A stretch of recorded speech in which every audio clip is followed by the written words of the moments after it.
दुरूद पाक पढ़िए। सल्लल्लाहु अलैहि या रसूल अल्लाह वसल्लम अलैका या हबीब अल्लाह सल्लल्लाहु अलैका या रसूल अल्लाह वसल्लम अलैका या हबीब अल्लाह। पढ़िए सल्लल्लाहु अलैका या रसूल अल्लाह वसल्लम अलैका या हबीब अल्लाह। मुझ पे भी चश्मे करम ऐ मेरे आका करना, मुझ पे भी चश्मे करम ऐ मेरे आका करना। हक तो मेरा भी है रहमत का तकाज़ा करना, मुझ पे भी चश्मे करम मैं के ज़र्रा हूँ मुझे वुसअते सहरा दे दे, मैं के ज़र्रा हूँ मुझे वुसअते सहरा दे दे कि तेरे बस में है कतरे को भी दरिया करना, कि तेरे बस में है कतरे को भी दरिया करना। मुझ पे भी चश्मे करम, और दुश्मन आ जाए तो उठ करवा बिछाना,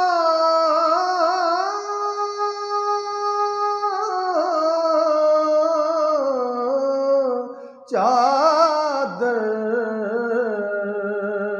दुश्मन आ जाए तो उठ कर वो बिछाना, चादर फिर हुस्ने अखलाक से गैरों को वो अपना करना, उसने अखलाक से गैरों को वो अपना करना, मुझ पे भी चश्मे करम, और उन सहाबा की खुशतवार निगाहों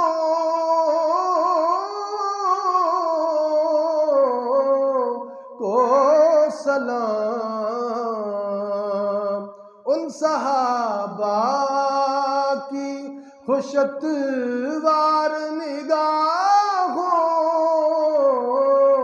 को सलाम, जिनका मसलक था तवाफ़े रुख़े ज़ेबा करना, जिनका मसलक था तवाफ़े रुख़े ज़ेबा करना, मुझ पे भी चश्मे करम। और मक़तज़ है, मुझ पे महशर में नसीर उनकी नजर पड़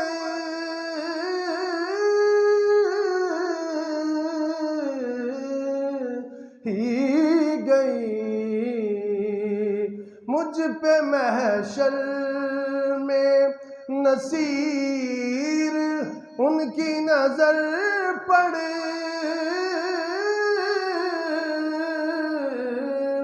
ही गई,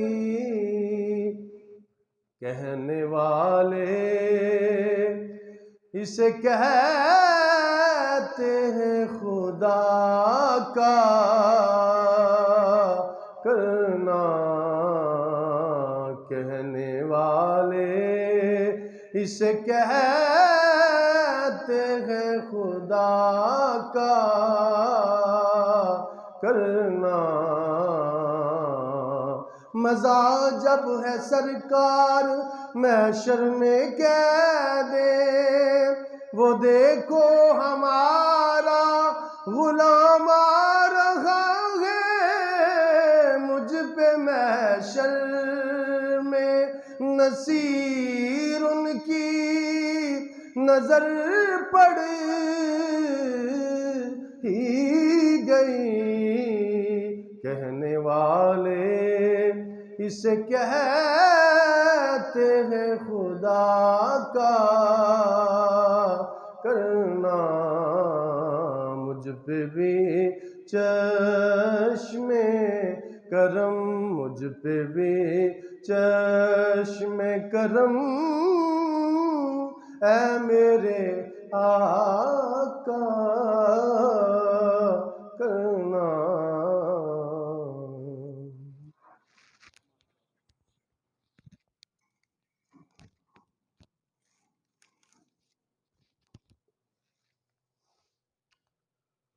अल्हम्दुलिल्लाहि रब्बिल आलमीन वल आक़िबतुल मुत्तक़ीन वस्सलातु वस्सलामु अला अशरफिल अंबिया'i वल मुरसलीन अम्मा बाद फ़अऊज़ु बिल्लाहि मिनश शैतानिर रजीम बिस्मिल्लाहिर रहमानिर रहीम।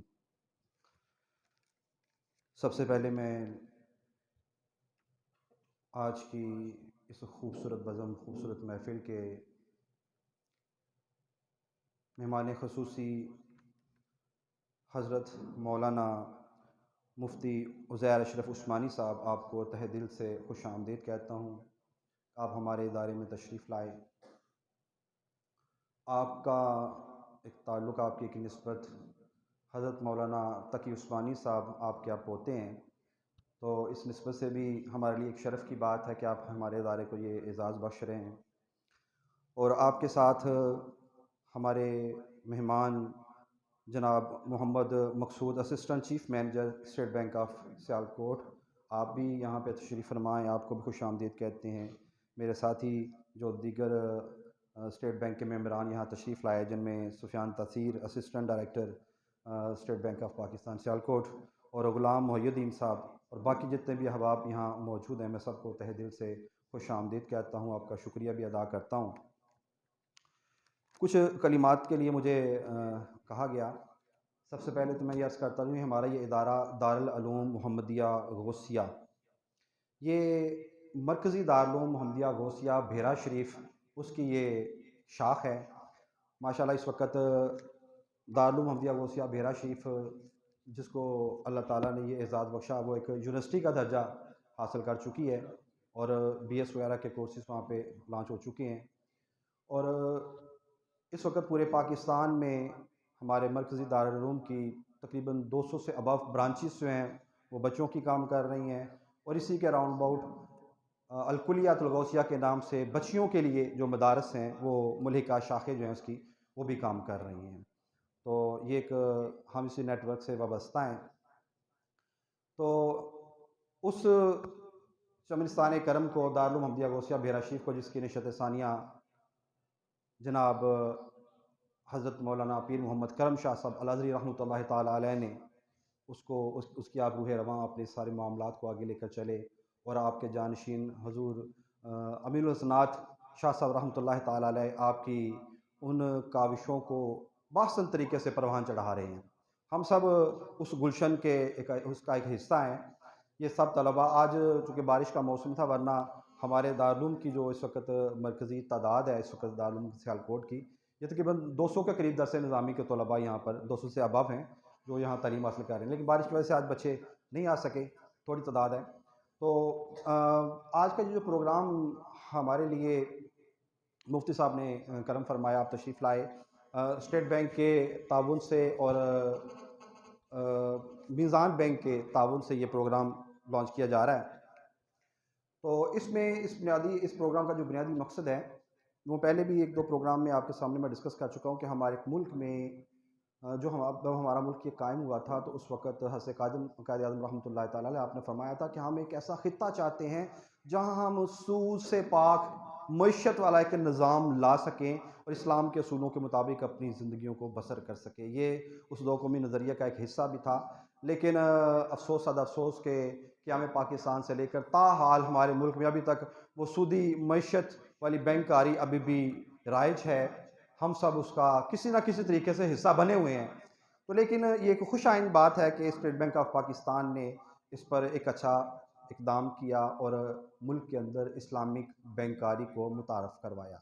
इसमें तो कोई शक नहीं कि हमारा दीन, जो कि एक मुकम्मल दीन है, इस दीन के अंदर किसी चीज़ की कमी नहीं है। अल्लाह ताला ने हमारी ज़िंदगी के अंदर हर शोबा हाय ज़िंदगी के ऊपर तवज्जो दी, उसके मुतल्लिक़ हमें रहनुमाई हमारा दीन हमें अता फ़रमाता है।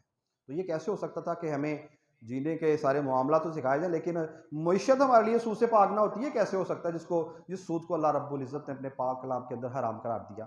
तो ये सारा सिस्टम हमारा मौजूद है। सिर्फ़ ज़रूरत इस अमर की है कि इस निज़ाम को मुतारफ़ कराया जाए, इसका ज़्यादा से ज़्यादा हम हिस्सा बनें, इसमें जो कमज़ोरियाँ हैं, जो रुकावटें हैं, उनको दूर करने की कोशिश की जाए। तो इसी सिलसिले में आज की इस नशिस्त का एहतमाम किया गया है। तमाम तलबा इसमें जितने भी शामिल हैं, मैं सबसे कहूँगा कि इस लेक्चर को, आपके मुफ्ती साहब के लेक्चर को गौर से सुनें। आप जो कोई सवाल आपके ज़हन में आता है उसको आप नोट करें, ताकि आपके इस खिताब के बाद हम थोड़ा सा वक्त आपके उस सवालों की तशनगी को दूर करने के लिए भी ज़रूर रखेंगे, ताकि आप यहाँ से मुतमिन होकर जाएँ। आप लोग मुतमिन होंगे तो इंशाअल्लाह बाकी लोग भी, जिनको आप जाकर तबलीग करेंगे, बताएँगे, वो लोग भी इसमें मुतमिन होंगे। मैं मुख्तसर वक्त के लिए दावत देता हूँ जनाब मोहम्मद मकसूद साहब, assistant chief manager state bank of Pakistan Sialkot को कि आप तशरीफ़ लाएँ और अपने अल्फाज से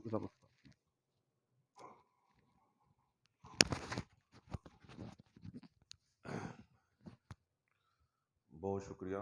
औज़ुबिल्लाहि मिनश्शैतानिर्रजीम, बिस्मिल्लाहिर्रहमानिर्रहीम। जनाब प्रिंसिपल इस जामिया के मदरसा के जनाब सैयद आरिफ साहब और वाइस प्रिंसिपल जनाब ज़हूर अहमद साहब और हमारे इंतहाई मोहतरम जो आज के मेहमान खुसूसी भी हैं, रूह रवां भी हैं इस तकरीब के, जनाब मुफ्ती उज़ैर अशरफ उस्मानी साहब, सबको इन दिल की अथाह गहराइयों से वेलकम करता हूँ, शुक्रिया अदा करता हूँ। और आप सब दोस्तों का भी शुक्रिया कि आप यहाँ आए और अपने टाइम से ये वक्त निकाल कर अपना कुछ वक्त निकाला और इस महफ़िल में आए। ये मैं तो आते के साथ ही वो तलावत और उसके बाद नाज शरीफ से इतना मैं उसके असर से अभी तक नहीं मैं निकल सका, यकीन जानिए। बड़ा मज़ा आया उसका, माशाल्लाह सुबहान अल्लाह, अल्लाह आपको जज़ा दे। अच्छा, ये सेशन का जो सर ने वैसे काफ़ी डिटेल में बता दिया है कि मकसद इस्लामिक बैंकिंग है।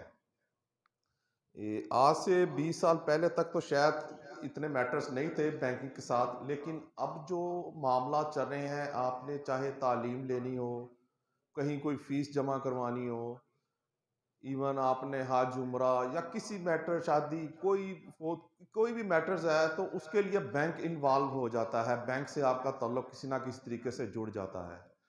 तो बीइंग ए मुस्लिम हमारे लिए सूद तो हराम है, अल्लाह ताला की तरफ से भी हुक्म है, तो वो एक हेजिटेशन, एक हिचकिचाहट सी होती है कि हम यार इस बैंक में क्यों जाएं। तो पिछले 20 सालों से ऑलमोस्ट बहुत ज़्यादा काम हुआ है और मीज़ान बैंक जो पाकिस्तान का पहला इस्लामिक बैंक है, मेरा इस्लामिक बैंक में सबसे बड़ा बैंक मीज़ान बैंक ही है।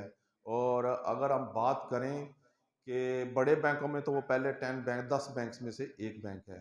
तो ये हमारे लिए बहुत बड़ी खुशकिस्मती है कि उस ख़ानदान के चश्मो चिराग आज यहाँ पर आए हैं, जिनका इस पाकिस्तान में नहीं दुनिया में जहाँ भी इस्लामिक बैंकिंग के ऊपर काम हुआ है उनका बहुत बड़ा हाथ है। बेजाना होगा कि हम कहें कि हमारी इस्लामिक बैंकिंग पाकिस्तान की, दूसरे मुल्क भी कर रहे हैं, इंडोनेशिया दूसरे, लेकिन हमारी उनसे काफ़ी बेहतर है कंप्लाइंस के मामले में, असूलों के मामलत में, शरीयत के मामलात में हम उनसे काफ़ी मजबूत हैं हमारी इस्लामिक बैंकिंग। तो मेरा जहाँ तक है कि इस सेशन के इख्तिताम मुफ्ती साहब जो आपके पास हैं, वो कम से कम वो जो एक आम सा तासुर है कि यार चीज़ तो एक ही है, लेकिन चीज़ एक नहीं है, तरीके मुख्तलिफ हैं। इस्लाम में कहीं भी मुनाफा कारोबार करना, उधार लेना, चीज़ें किराए पे लेना कहीं भी मना नहीं है, लेकिन उनका तरीका है।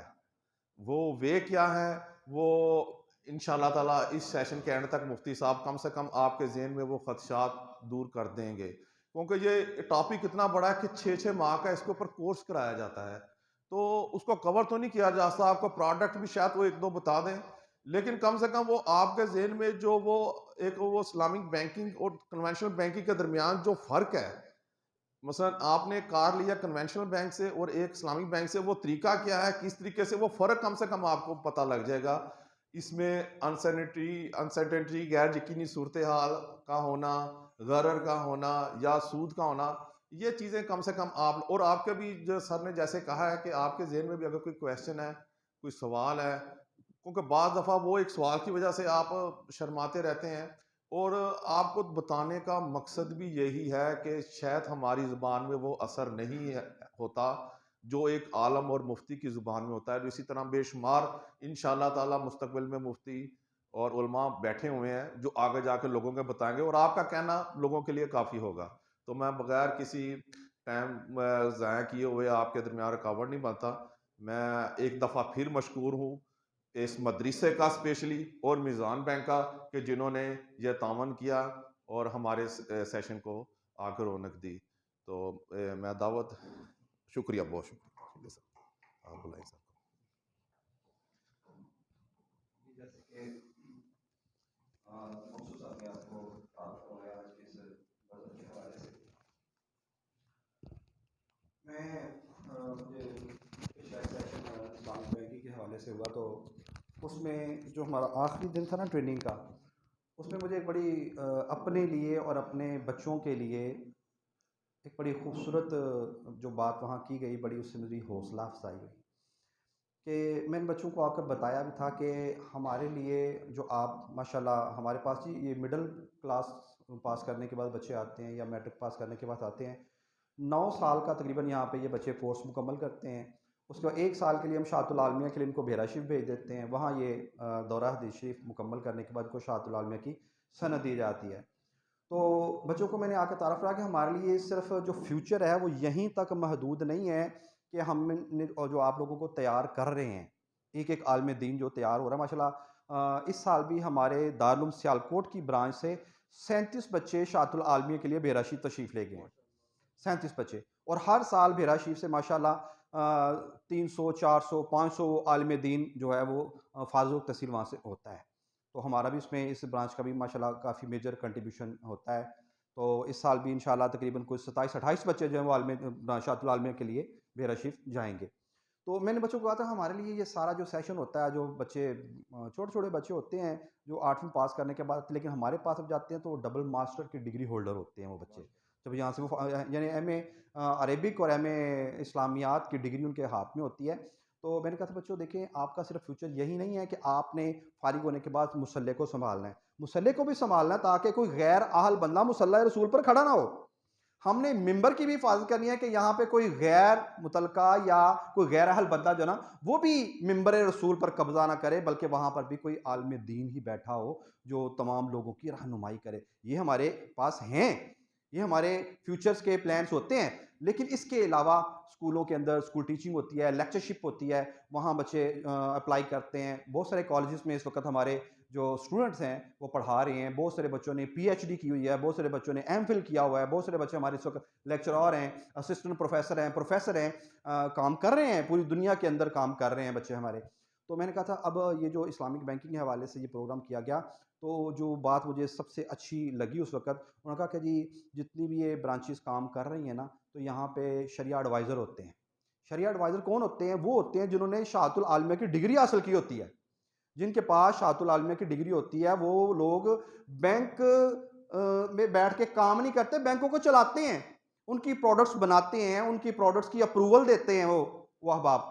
तो हर बैंक ने, और फिर उसमें ये भी बताया गया था कि अभी तो एक आलिम दीन अगर शरिया एडवाइज़र है वो 2-2 3-3 बैंकों को देख सकता है। लेकिन ये ग़ालिबन 2023 के बाद जो मामला स्टेट बैंक ने किया है कि एक शरिया एडवाइज़र एक बैंक की निगरानी करेगा, ताकि वो पूरा फुल फ्लैज तरीके से उसको वो अपना टाइम दे सके और उसके लिए वो काम कर सके। तो हमारे लिए बच्चों के लिए स्कूप है। हम अपनी तालीम को अच्छे तरीके से मुकम्मल करें, एजाज़ी डिग्रियाँ हम इसमें हासिल करें, और अपना शहादतुल आलिमिया को अच्छे तरीके से मुकम्मल करने के बाद हम इस इस्लामी मईशत का एक हिस्सा बन सकते हैं। इसमें हमारे लिए अच्छी पोस्ट जो है हमारे फ्यूचर में हमारा इंतज़ार कर रही हैं। तो अगर हम इसमें थोड़ा सा जागते रहें, अवेयरनेस रखें, इस सारी तालीम को हासिल करें। हुज़ूर आलम रहमतुल्लाह ताला अलैह, हमारे बुज़ुर्ग ये फरमाया करते थे कि हमें जो तालिब इल्म हम जो तैयार करते हैं ना, हम चाहते हैं कि उनकी दोनों आँखें रोशन हो। दीन की आँख भी रोशन हो, दुनिया की आँख भी रोशन हो। उनके एक हाथ में शाहतुल आलमिया हो, कुरान और हदीस का इल्म मुकम्मल उनके हाथ में हो, तो दूसरी तरफ जो जदीद उलूम हैं, जो साइंस के उलूम हैं, जो मईशत के उलूम हैं, वो उन पर भी बच्चों को दस्तरस हासिल हो। तो मैं अब दावत खिताब देता हूँ जनाब मौलाना उज़ैर साहब को कि आप तशरीफ़ लाएँ और अपने मलफ़ूज़ात आलिया से हमें सबको नवाज़ें।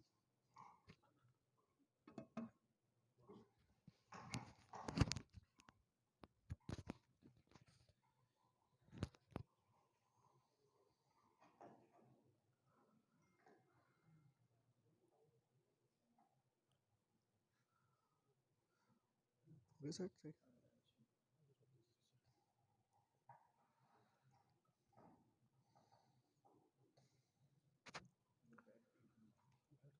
ठीक।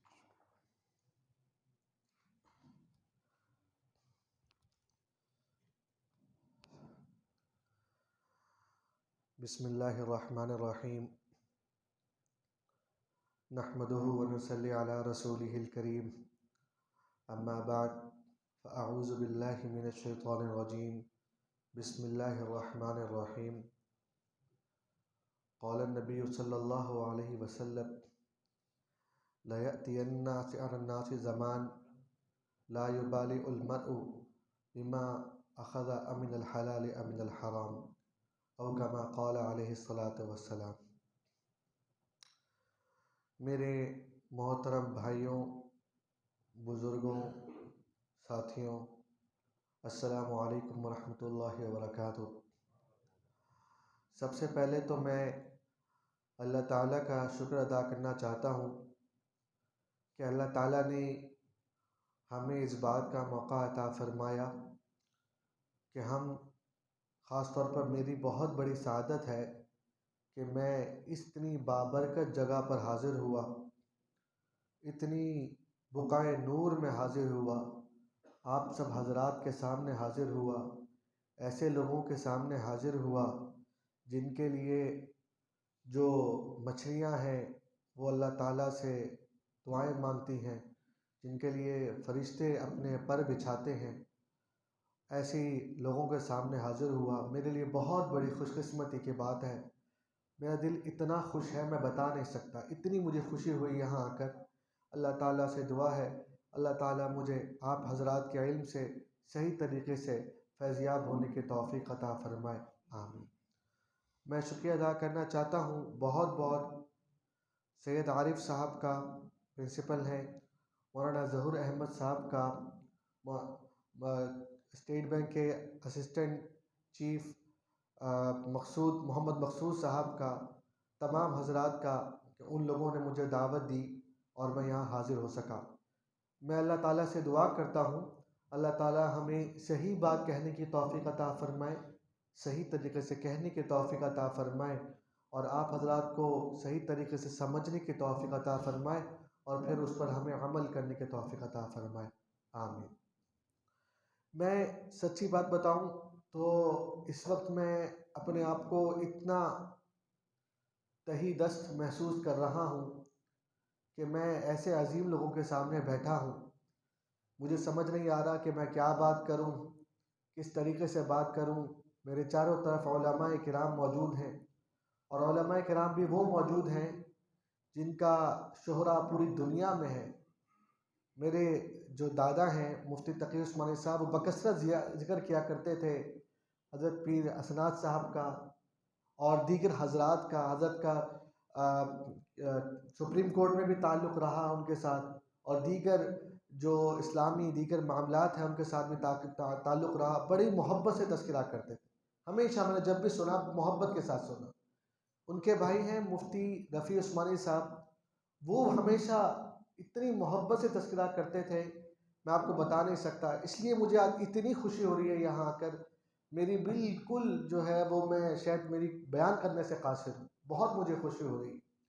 और आज जो बात मैं कहना चाहता हूँ उसकी हैसियत आप ये मत समझिएगा कि कोई उस्ताद की है कि उस्ताद आकर आपको पढ़ा रहा है और सिखा रहा है। मैं बल्कि चाहूँगा कि मखसूस साहब को मैं बताऊँ, हमारे यहाँ मदारिस में एक सिलसिला होता है, उसे कहते हैं तकरार।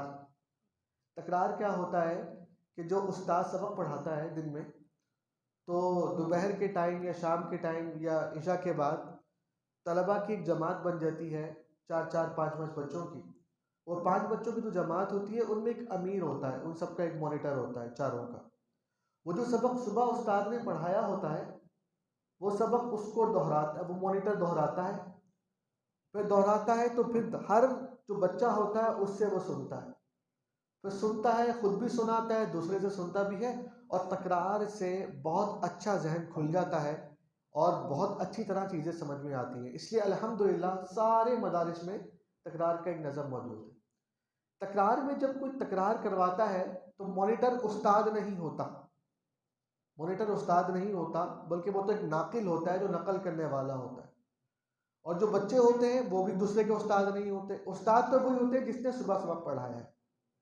तो अब आप ये समझ लें कि जो बात मैं आपसे अर्ज़ करने जाऊंगा वो भी बतौर तकरार की होगी। मेरी हैसियत भी तालिब इल्म की है, जो मैं तकरार करवाता है, जो मैंने अपने बड़ों से बुज़ुर्गों से सुना है वही आप लोगों के सामने पेश करूंगा, आपके सामने बताऊंगा। और अपनी तरफ से कोई बात नहीं होगी, जो मैंने सीखा है वही सिखाऊँ, कोशिश करूंगा आपको बताऊं। अल्लाह ताला से दुआ भी करूंगा कि अल्लाह ताला हमें सही बात कहने की तौफीक अता फरमाए। देखिए, जब हम बात करते हैं ना कि इस्लाम क्या है, इस्लाम किस चीज़ का नाम है, तो क्या हमारे जहन में 5 चीज़ें आती हैं। हम कहते हैं इस्लाम किस चीज़ का नाम है, हम कहते हैं इस्लाम एक मुकम्मल ज़ाब्ता हयात है। तो 5 चीज़ें आती हैं। अगर हम इस्लाम को तकसीम करें तो 5 चीज़ें जहन में आती हैं कि इस्लाम इन 5 चीज़ों का नाम है। सबसे पहली चीज़ क्या है? क्या है? सबसे पहली चीज़ क्या है? अकायद। अकायद जो होते हैं हमारी सबसे बड़ी चीज़ क्या है? अकायद। दूसरे नंबर पे क्या है? इबादत। तीसरे नंबर पे क्या है? मामलात। चौथे नंबर पे क्या है? अखलाकियात। और पांचवें नंबर पे क्या है? माशरत। इस्लाम इन 5 चीज़ों में मुनक़सम है, फिर उसके आगे पूरी तकसीम है। अकायद भी दीन का हिस्सा है, इबादत भी दीन का हिस्सा है, मामलात भी दीन का हिस्सा है, अखलाकियात भी दीन का हिस्सा है और माशरत भी दीन का हिस्सा है। ये पांचों के पांचों चीज़ें दीन का हिस्सा है। अब आप लोगों को पता है अकायद क्या होते हैं, सबको पता है, मुझे बताने की ज़रूरत नहीं है। इबादत क्या होती हैं, उसमें नमाज, रोज़ा, हज, ज़कात सब की सब चीज़ आ जाती है, ये भी आप सबको पता है। तीसरे नंबर पे क्या चीज़ है? मामलात। मामलात क्या चीज़ होती है? एक दूसरे के साथ मामला करना। अगर आपने किसी से गाड़ी खरीदी है, किसी से मोबाइल खरीदा है, किसी को कर्ज दिया है, किसी के साथ कोई और जो मामला किया है, ये सारा का सारा किस में आता है? मामलात में आता है। ये भी दीन का हिस्सा है। चौथी चीज़ क्या है? इखलाकियात। हमारे इखलाक कैसे हैं? आपने वो हदीस सुन रखी होगी कि आकाए दो जहां सरकार दो आलम हज़रत मोहम्मद मुस्तफ़ा सल्लल्लाहु अलैहि वसल्लम की क्या हदीस थी? इन्नमा बुइस्तु लियुतम्मिमा मकारिमल अखलाक। तो अखलाकियात हमारे दीन का हिस्सा है। और पांचवी चीज़ क्या है? माशरत। माशरत माशरत का मतलब होता है रहन सहन कैसा होना चाहिए। हमें अगर किसी के घर जा रहे हैं तो किस वक्त उसके घर जाएं, किसी को कॉल कर रहे हैं तो किस वक्त उसको कॉल करें, किसी से कोई बात करना चाहते हैं तो किस तरीके से बात करें। आपने वो हदीस सुन रखी होगी कि एक सहाबी आकाए दो जहां सरकार दो आलम हज़रत मोहम्मद मुस्तफ़ा सल्लल्लाहु अलैहि वसल्लम की खिदमत में हाजिर हुए। उन्होंने दरवाज़ा खटखटाया तो नबी अलैहिस्सलाम ने पूछा, मन मन मन का मतलब पता है ना, कौन है? तो क्या फरमाया? अना, मैं। तो नबी अलैहिस्सलाम ने फरमाया अना अना अना अना, यानी ये मैं क्या है? आपको बताना चाहिए कि आप कौन हैं, तारुफ बताएं, कहाँ से आए हैं, अभी तो हमने आपको नहीं देखा। तो ये माशरत का हिस्सा है। आपने वो भी सुन रखी होगी हदीस कि एक सहाबी आए और उन्होंने 3 मरतबा दरवाज़ा खटखटाया, जब जवाब नहीं मिला तो वापस चले गए। ये भी दीन का हिस्सा है। ये सारी की सारी चीज़ें माशरत का हिस्सा है। कुरान करीम में खुद अल्लाह सुब्हानहु व तआला ने बताया कि जब तुम किसी के घर में दाखिल हो तो क्या करो? इजाज़त तलब करो, उसके बाद क्या करो? सलाम करो। ये सब की सब चीज़ें इस्लाम का हिस्सा है। तो अगर मैं ये बात कहूँ कि इस्लाम सिर्फ नमाज, रोज़ा, हज, ज़कात का नाम है, तो क्या मेरी बात दुरुस्त होगी? क्या कहते हैं आप हज़रात? मैं कहता हूँ एक बंदा है जिसने नमाज पढ़ ली, जिसने रोज़ा रख लिया, उसने हज कर लिया, तो क्या उसने मुकम्मल दीन पर अमल कर लिया? मुकम्मल दीन पर अमल कर लिया। उसने अखलाकियात को छोड़ दिया, उसने मामलात को छोड़ दिया, उसने माशरत को छोड़ दिया, बाकी चीज़ों पर अमल कर लिया, तो क्या मुकम्मल दीन पर अमल कर लिया? नहीं, ऐसी बात नहीं है। जैसे नमाज, रोज़ा, हज, ज़कात हमारे दीन का हिस्सा है, वैसे ही माशरत भी हमारे दीन का हिस्सा है, वैसे ही मामलात भी हमारे दीन का हिस्सा है। कुरान करीम में अल्लाह सुब्हानहु व तआला ने जगह जगह मामलात के बारे में इरशाद फरमाया, या अय्युहल्लज़ीना आमनू ला तअकुलू अम्वालकुम बैनकुम बिल बातिल। क्या ईमान वालों, अपना माल नाहक तरीके से मत खाओ, नाजायज तरीके से मत खाओ। ये नाजायज़ तरीका क्या है? मामलात है। आप लोग इंशाअल्लाह वो किताब पढ़ते होंगे गालिबन, हिदाया पढ़ते हैं मतलब। कितनी जिल्दें हैं हिदाया की? कितनी जिल्दें? 4 जिल्दें। 4 जिल्दें। पहली जिल्द किसके बारे में है? तहारत के बारे में है, नमाज के बारे में है, रोजे के बारे में, हज के बारे में। पहली जिल्द इबादत से मुताल्लिक है, बाकी तीनों जिल्दें मामलात से मुताल्लिक है।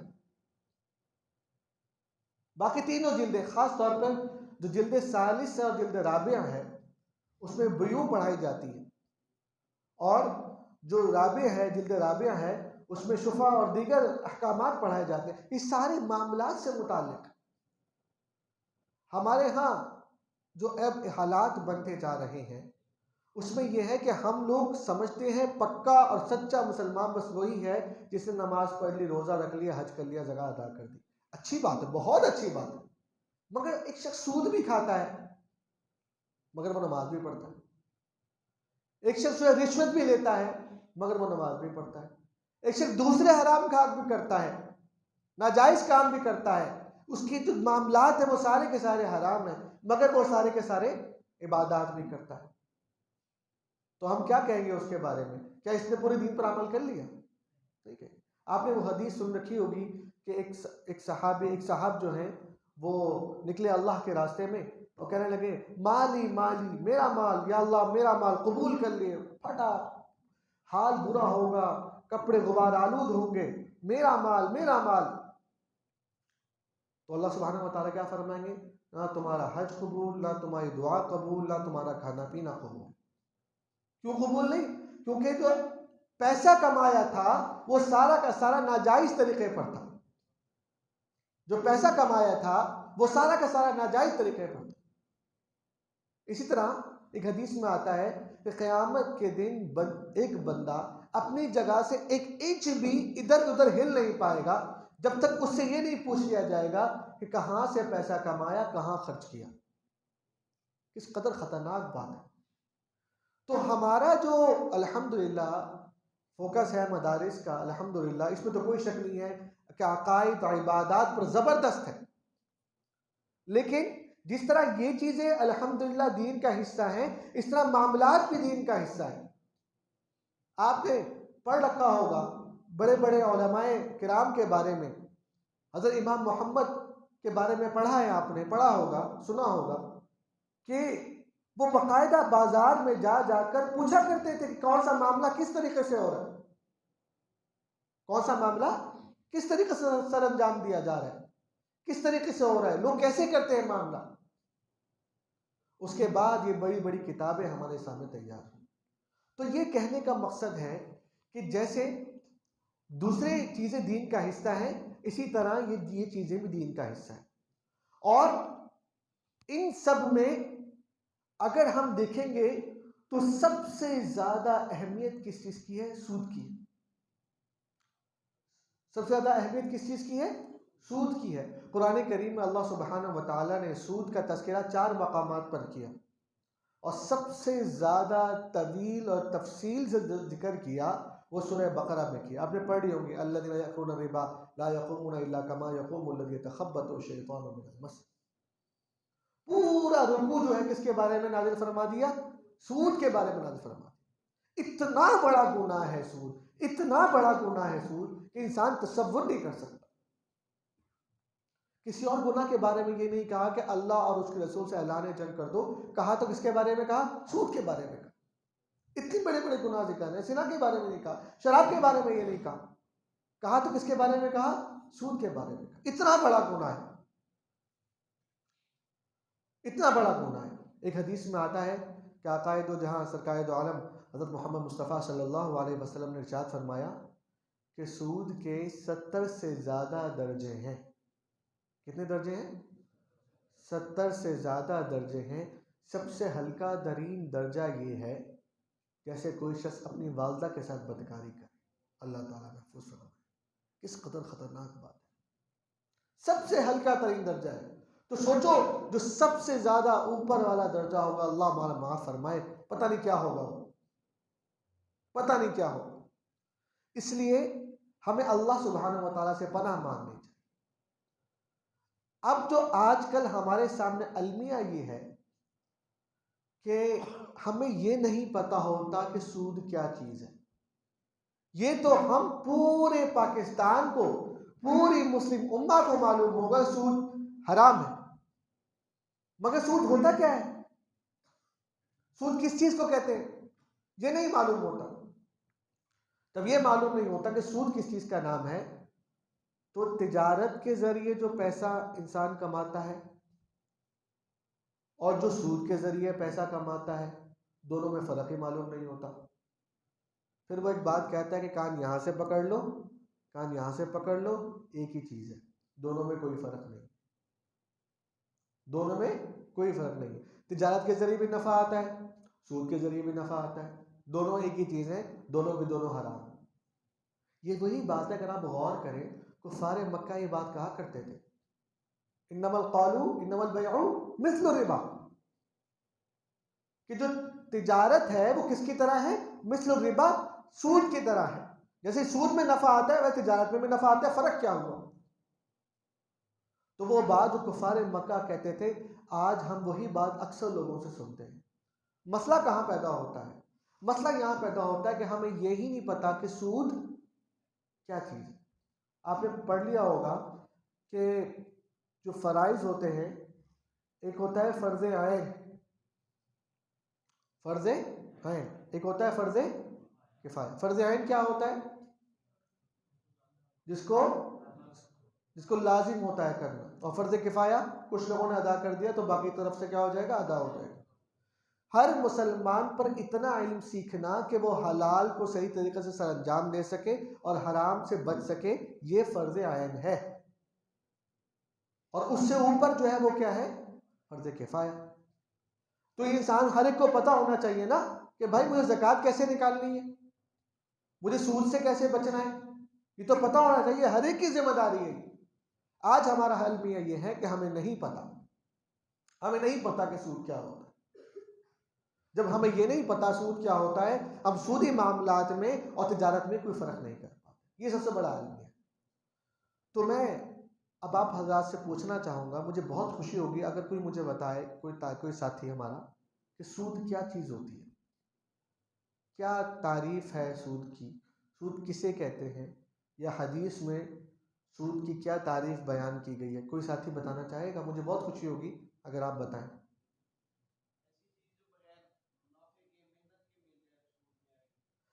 देखिए, अगर ऐसी चीज़ जो बग़ैर मेहनत के मिल जाए, तो अगर आपके वाले साहब आपको पॉकेट मनी देते हैं, तोहफ़ा देते हैं, वो भी बग़ैर मेहनत के मिलता है, मिलता है नहीं मिलता, वो भी सूद हो जाएगा, है ना। क्या होता है सूद, और क्या जहन में आती है, सूद क्या चीज़ होती है। अच्छी बात है, मुझे खुशी हुई। और भी जो आपके जहन में आ रहा है, हमारे अक्सर लोगों के जहन में आता है सूद वो होता है जो रकम फिक्स होती है। जहन में आता है, किस किस के जहन में आती है बात, ये आपके आती है जहन में, जो रकम फिक्स होती है वो सूद होती है, ठीक है, इनके जहन में आती है बात। अब मुझे बताएं, एक गाड़ी मैंने किराए पर दे दी, एक घर मैंने किराए पर दे दिया, 30,000 रुपये माहाना किराया है, ये किराया फिक्स है या नहीं है, फिक्स है, तो क्या ये सूद है, सूद तो नहीं है। तो इसका मतलब है जो चीज़ फिक्स होती है वो सूद नहीं होती। लोगों के जहन में ये बात आती है। कुछ लोग ये समझते हैं जो बगैर मेहनत के पैसा मिल जाए वो सूद होता है, कुछ लोग ये समझते हैं कि जो चीज़ फिक्स होती है वो सूद होता है। इस तरह की मुख्तलिफ चीज़ें हमारे आवाम में मौजूद हैं, मगर हमें पता नहीं है सूद क्या होता है। सूद क्या होता है, सूद हज़रत अली रज़ी अल्लाह ताला अन्हु ने नबी करीम सल्लल्लाहु अलैहि वसल्लम से रिवायत करके बयान फरमाया। वो क्या, कुल्लु कर्ज़िन जर्रा मनफ़अतन औ नफ़अन फहुवा रिबा। क्या मतलब, हर वो ऐसा कर्ज जो नफा खींच लाए वो रिबा कहलाता है। दोबारा बताता हूं आपको, हर वो ऐसा कर्ज जो नफा खींच लाए वो क्या कहलाता है, रिबा कहलाता है। इसमें एक शर्त और भी है, अब मैं आपको पूरी तफसील दोबारा बताता हूं।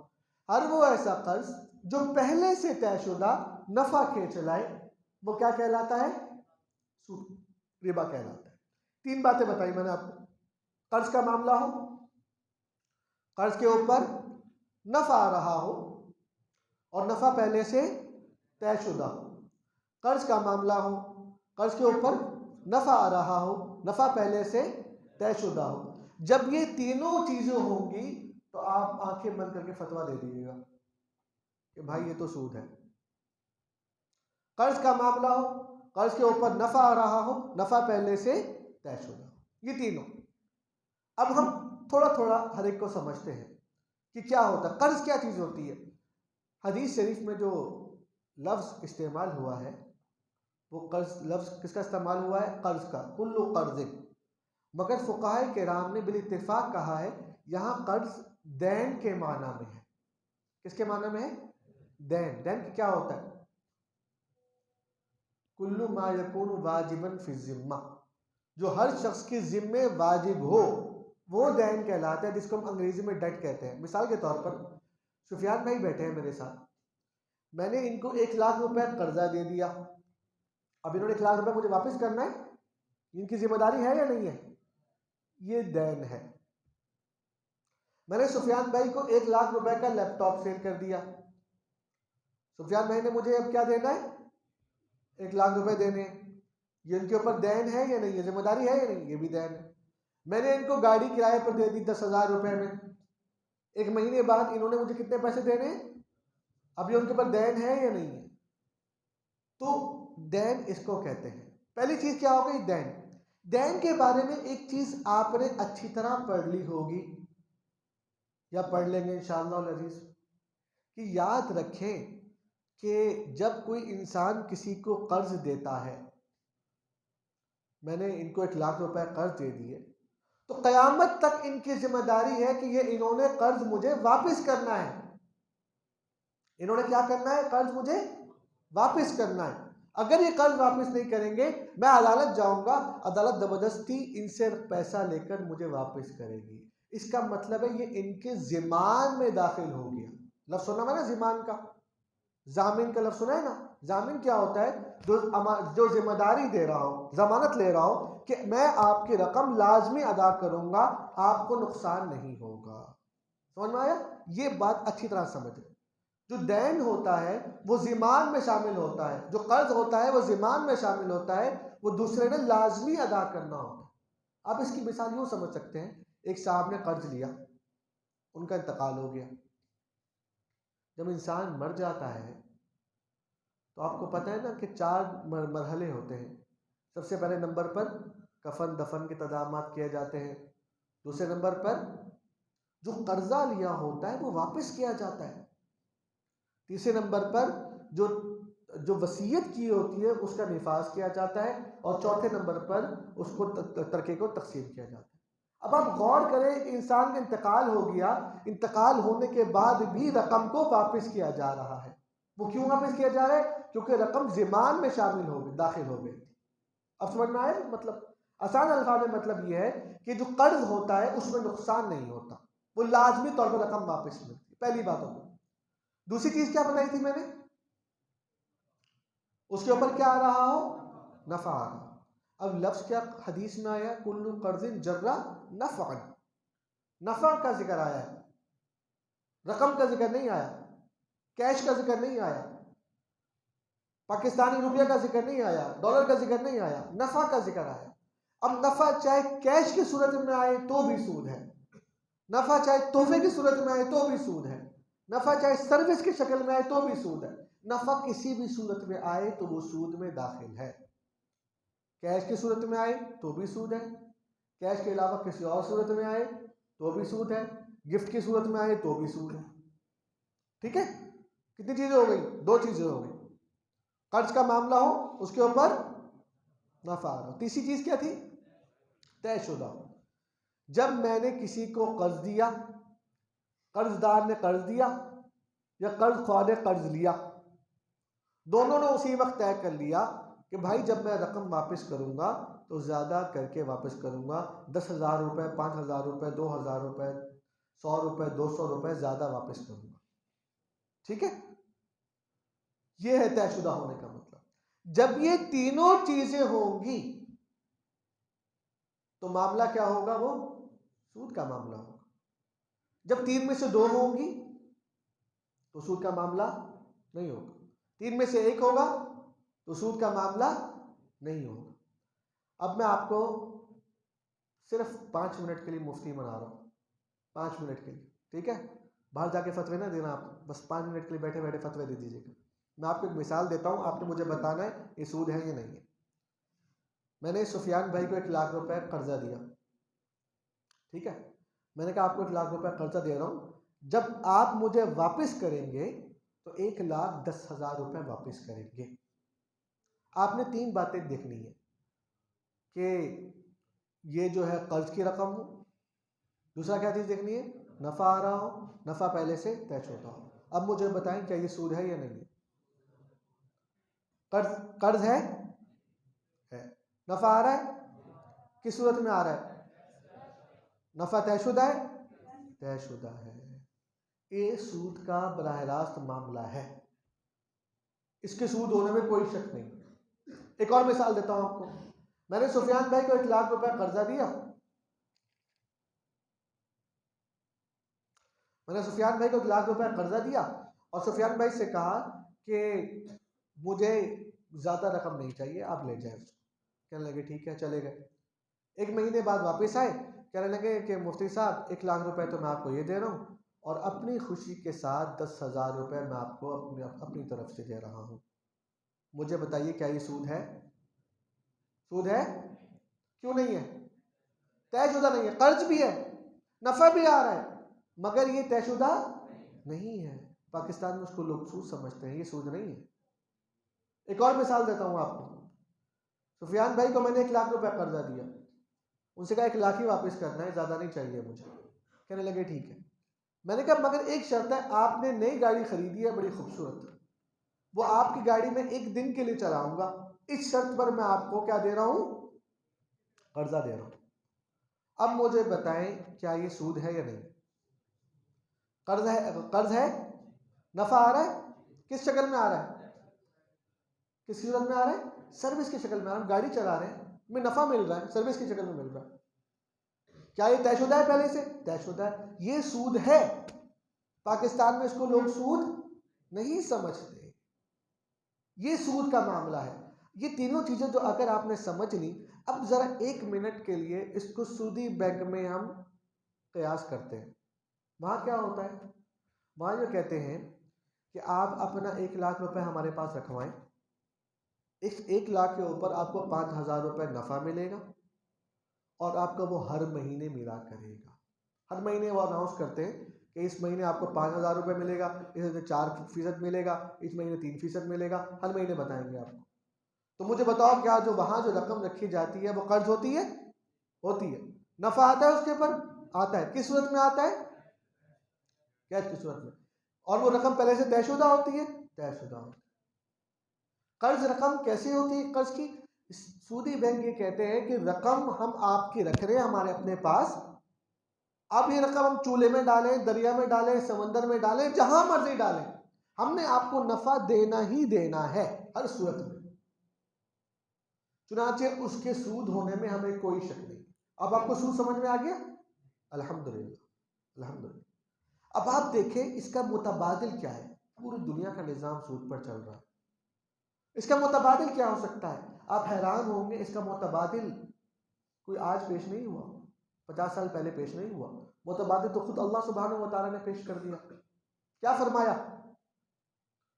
अहल्लल्लाहुल बैअ व हर्रम रिबा। क्या मतलब? रिबा तो हराम है, जो हमने 3 चीजें पढ़ ली, ये रिबा का नाम है। हलाल क्या करार दिया? बैअ। बैअ क्या चीज होती है? तिजारत।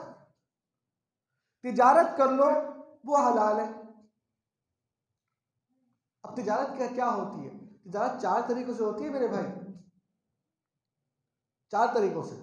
एक तरीका ये है कि मैंने ये मोबाइल खरीदा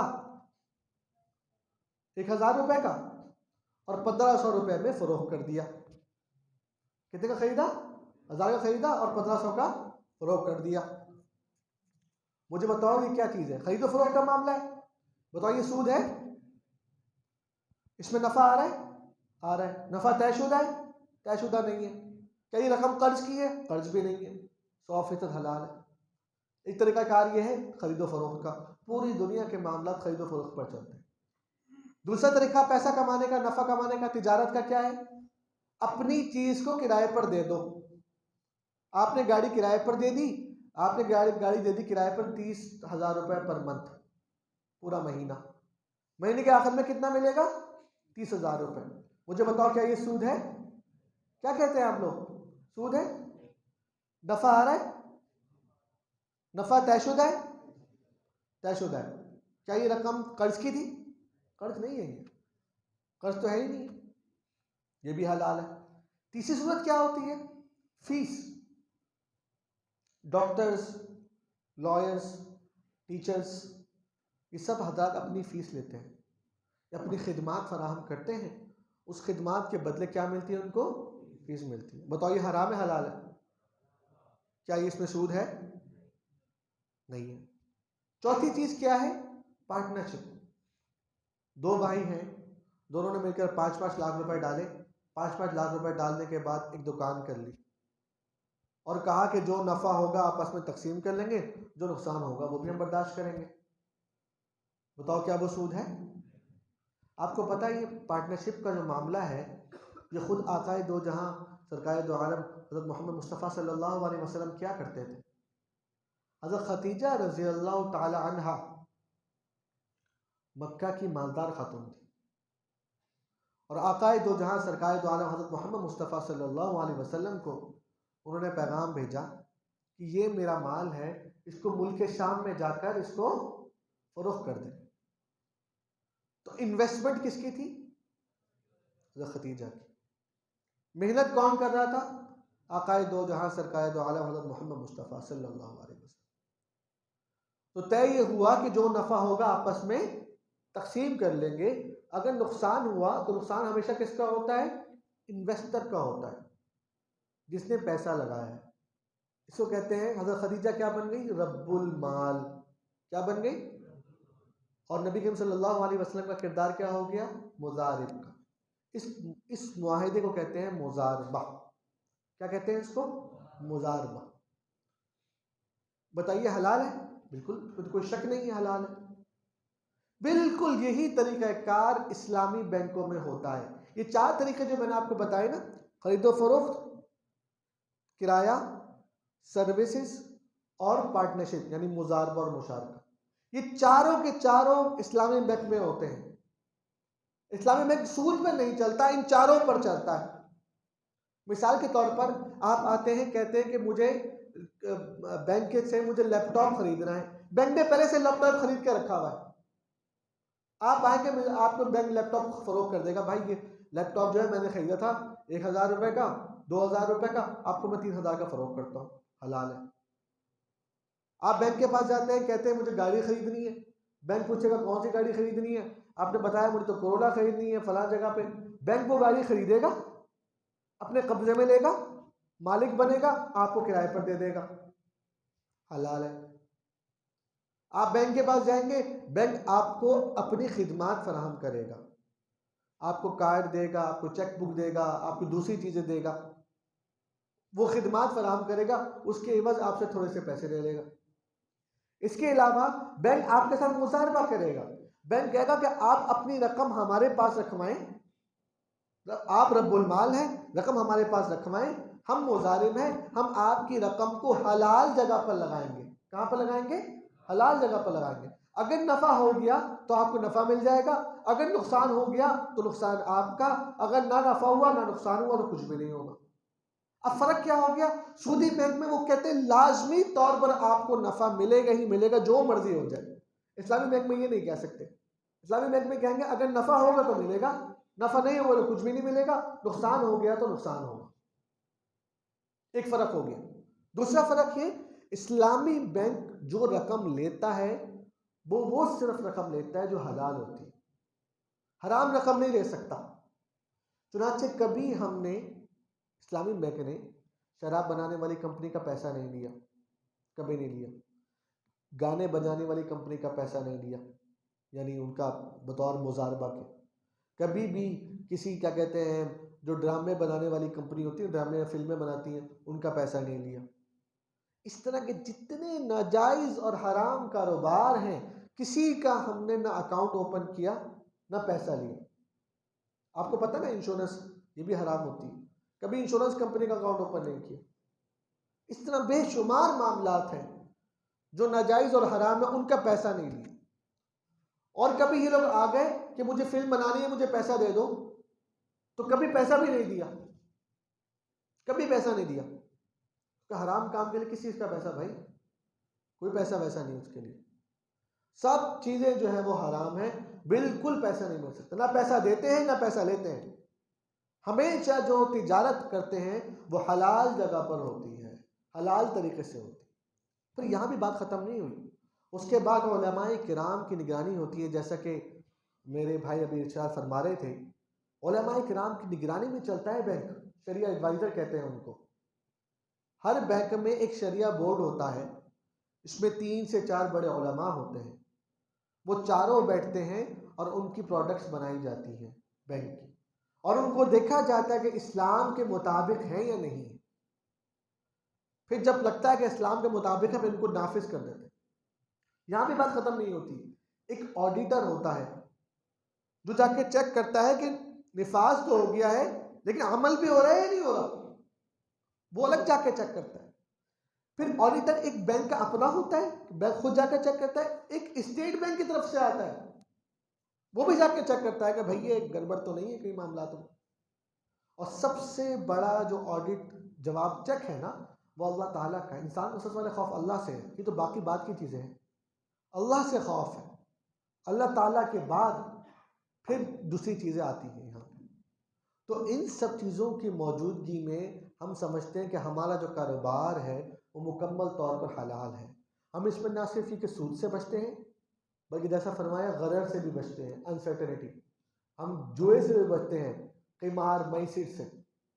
और जितनी नाजायज़ आपने ख़रीदो फ़रोख्त के मामलात पढ़े हैं फ़िक़्ह में, उन सब से बचकर काम करते हैं। और अल्हम्दुलिल्लाह ये बात मैं आपको अर्ज़ कर दूं कि ये जो इस्लामी बैंकारी हो रही है, ये सिर्फ़ हमारे यहाँ नहीं हो रही, यानी सिर्फ़ किसी एक मसलक के लोग नहीं कर रहे हैं, बल्कि मौलाना मुफ्ती मुनीबुर रहमान साहब से मेरा बड़ा अच्छा ताल्लुक़ है, वो भी मौजूद है इसमें, मुफ्ती तकी उस्मानी साहब हैं वो भी मौजूद हैं, और जो दीगर हज़रात हैं वो भी मौजूद हैं, और पूरी दुनिया के हज़रात मौजूद हैं।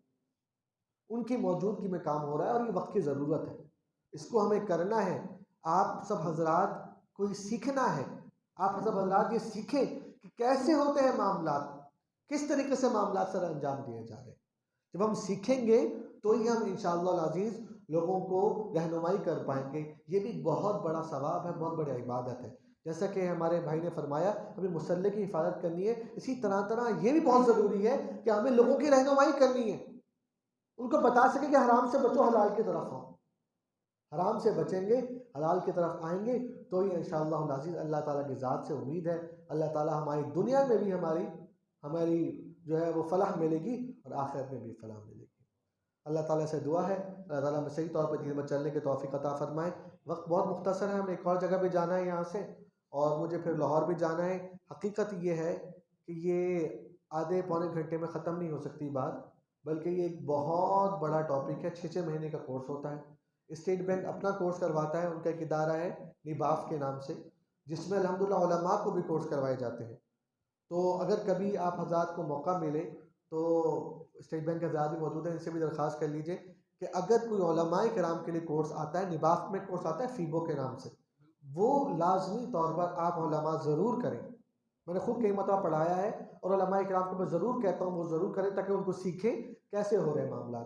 आधे घंटे में तो हमने सिर्फ एक बुनियादी समझ लिया, जैसे कहते हैं ना कि ऊँट के मुँह में ज़ीरा इतना छोटा सा, तो यही मामला यहाँ भी होगा। हम इसमें कवर तो कुछ नहीं कर सकते, बस हमने ये बता दिया कि सूद क्या होता है, सूद की समझ आ गई, सूद से बचने का तरीक़ाकार मालूम हो गया, मगर अमली तौर पर कैसे होता है, मुराबा, मुसावमा, सलम, इस्तिस्ना, तिजारा, इजारा, ये सब कैसे की जाती हैं, वकाला वगैरह, इस्तिस्मार, ये सारी तरीक़ेकार हैं जो इस्लामी हैं। अगर हम इनको समझेंगे तो इसी के मुताबिक इंशाअल्लाह अमल भी करेंगे। और अल्लाह ताला से मैं दुआ करता हूँ अल्लाह ताला जो है हमें इसके ज़रिए हमारी फलाह कर दे, हमें कामयाब कर दे और हमारी जो है हमें आखिरत के हर तरह के अजाब से बचा ले और हमें बग़ैर हिसाब किताब के जन्नत में दाखिल फरमावे। आप सबका बहुत बहुत शुक्रिया। वाखिर दअवाना अनिल हम्दुलिल्लाह।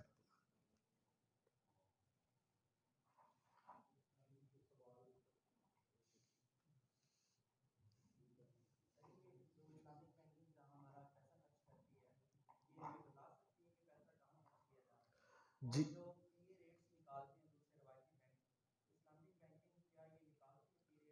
कौन से रेट्स? पर एनम रेट, अच्छा ठीक है, बिल्कुल सही। हम्म, बहुत अच्छे सवाल है, दोनों सवाल बहुत अच्छे हैं।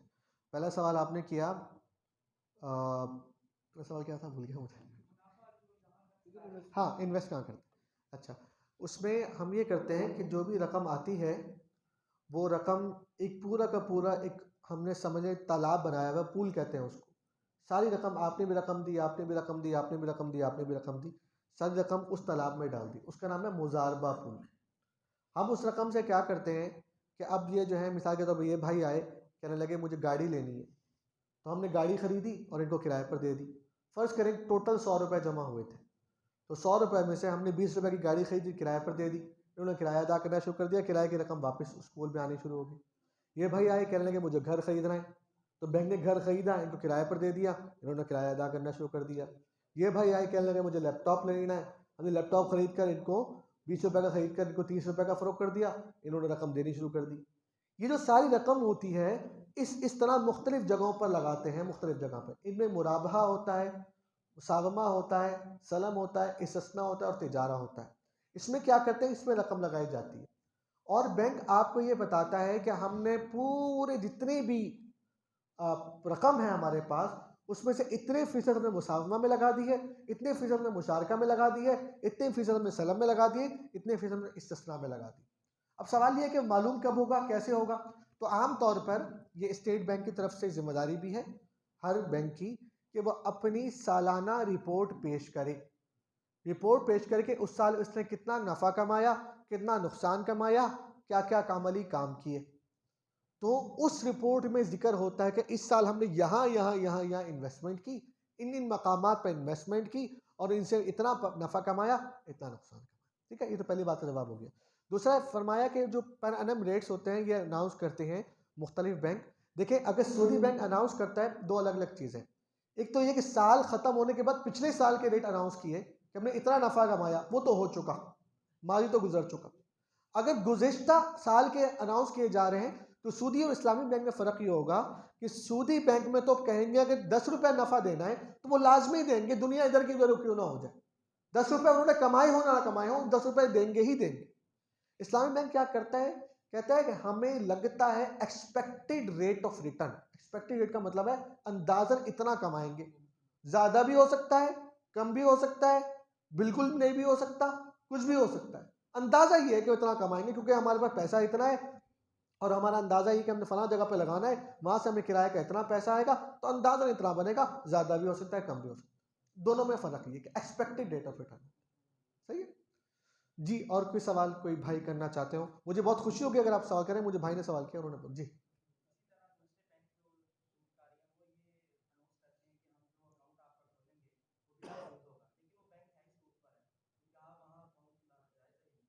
जो सूदी बैंक हैं उसमें उसकी भी दो सूरतें हैं।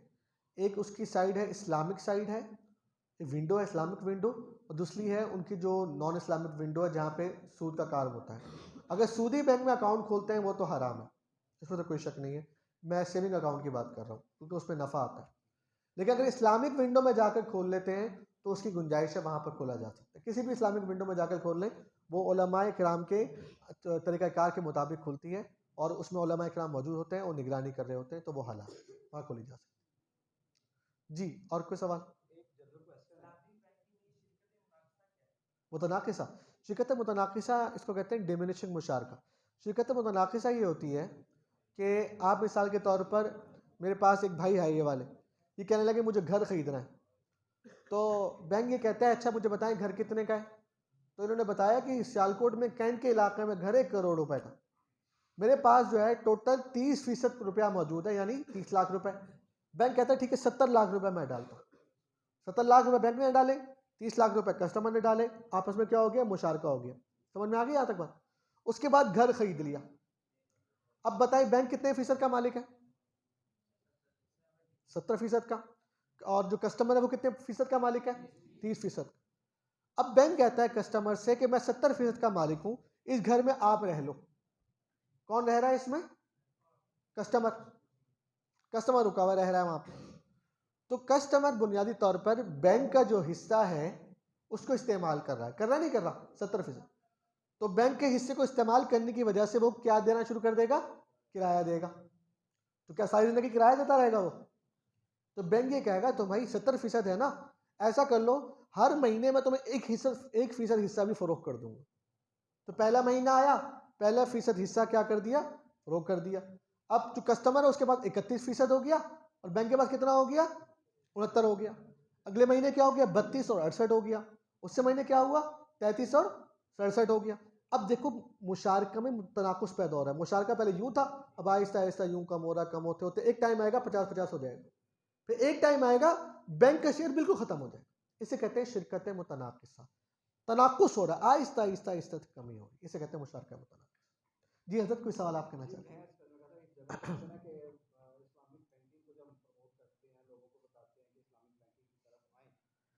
तो लोग कहते हैं कि जी स्टेट बैंक ही इसको प्रमोट कर, इसने लॉन्च किया, जैसे मैंने बताया अपना मुफ्ती समझाया कि 20 साल से इस्लामिक बैंकिंग पे काम हो रहा है जी और माशाल्लाह मिजान ने सबसे बढ़कर इसमें काम किया। जी तो जब हम कहते हैं कि स्टेट बैंक कर रहा है, एक तरफ स्टेट बैंक इस्लामिक बैंकिंग को प्रमोट कर रहा है, दूसरी तरफ जो शरह सूद है, कभी कम कभी ज्यादा, ये स्टेट बैंक सूद पे लेकर चल रहा है। तो ये स्टेट बैंक की डबल पॉलिसी हमें समझ नहीं आती कि एक तरफ कहता है इस्लामिक में जाएं, इस्लामिक की प्रमोशन भी हो रही है, और दूसरी तरफ जो है वो सूद की प्रमोशन भी उसको स्टेट बैंक कर रहा है। तो इसको थोड़े इसका जवाब तो स्टेट बैंक वालों को देना चाहिए। इसमें जो सबसे इम्पोर्टेंट बात है ना, बेसिकली जो इस्लामिक बैंकिंग है ना, that starts with national level. Government ने सबसे पहले शुरू में हम लोगों ने डिसाइड किया जब निज़ाम के बना। अब ये चीज़ है कन्वेंशनल से इस्लामिक में कन्वर्जन स्टार्ट हो गई है। हमारे फुल 5 ऐसे बैंक हैं जो प्योरली इस्लामिक बैंक है। Dubai Islamic bank, Meezan bank, Al Baraka, MCD Islamic, Faysal अभी कन्वर्ट हो रहा है। तो जैसे जैसे अभी ऑलमोस्ट कन्वर्जन रेट ऑलमोस्ट 16% भी है, 16% बैंक इस्लामिक सिस्टम हो गया हुआ है। 2030 तक स्टेट बैंक ने खुद के लिए एक हदफ डिसाइड किया हुआ है कि इसे 30 से 35% लेके जाना है। ये इस्लामिक बैंकिंग का टारगेट है। अल्लाह ने चाहा, एट दी एंड मकसद यही है कि सारे सूदी निज़ाम को ख़त्म किया जाए और इस्लामिक की तरफ शिफ्ट किया जाए। अगर हम सिर्फ इस्लामिक शुरू कर दो, एकदम सूदी निज़ाम ख़त्म कर देंगे, तो जो हमारा बैंकिंग पूरा सिस्टम है, एक एक चीज़ हमारी जुड़ी हुई है, वो क्लैप कर जाएगा, वो गिर जाएगा, वो मजबूत ही नहीं रहेगा। तो ये आहिस्ता आहिस्ता कन्वर्ट हो रहा है। जैसे मैंने फैसल की बात की, फैसल पहले सिर्फ और सिर्फ सूद पे ही था, अब फैसल 2023 तक पूरा इस्लामिक कन्वर्ट हो जाएगा। इसी तरह बाकी जितने हमारे सूदी बैंक हैं उनको स्टेट बैंक लाजिम करा दिया है कि वो इस्लामिक बैंक का विंडो हो। ये एमसीबी इस्लामिक एमसीबी बैंक का नाम सुना होगा, उसमें भी ऐसे था, पहले कुछ ब्रांच ही होगी इस्लामिक की, उसके बाद उन्होंने एक पूरा बैंक ही अलग बना दिया, वो सिर्फ काम इस्लामिक बैंक से कहते हैं एमसीबी इस्लामिक। तो स्टेट बैंक ऐसे सूद की प्रमोशन नहीं कर रहा, वो बैंकों का अपना रूटीन काम है। स्टेट बैंक जो ये सूद वाले बैंकिंग उसकी प्रमोशन नहीं करता, मैं सूद वाले काम का प्रमोशन करने नहीं जाता। इस्लामिक बैंकिंग के लिए हम आए तो मुफ्ती साहब को लेके आए, तो मकसद वही है कि हम लोग अपने जो रोल प्ले कर सकते हैं वो हम कर रहे हैं। हाँ, इसकी रफ्तार तेजी होनी चाहिए, वो अल्लाह ने चाहा तो होता है। 20% हो गई है तकरीबन, और इंशाल्लाह जैसे ही हम 50% पे पहुंच जाएंगे उसके बाद बहुत तेज़ी आ जाएगी इसमें। अभी सिर्फ 20% पे है पूरी इकॉनमी का, तो इसलिए बहुत सारी चीज़ों की रियायत रखनी पड़ती है, हुकूमतों की रियायत रखनी पड़ती है, तो ये मसाइल आते हैं जिसकी वजह से फौरी तौर पर नहीं हो रहा है। जी, इनका भी सवाल इनको भी करने दें।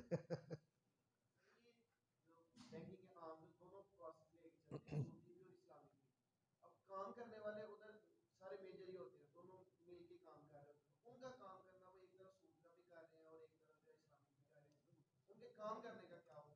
असल में इनका मतलब ये है कि वो काम तो इस्लामी कर रहे हैं लेकिन लोग इस्लामी नहीं मिल रहे आगे उनको, वो काम वही कर रहे हैं जो सूद का काम कर रहे हैं।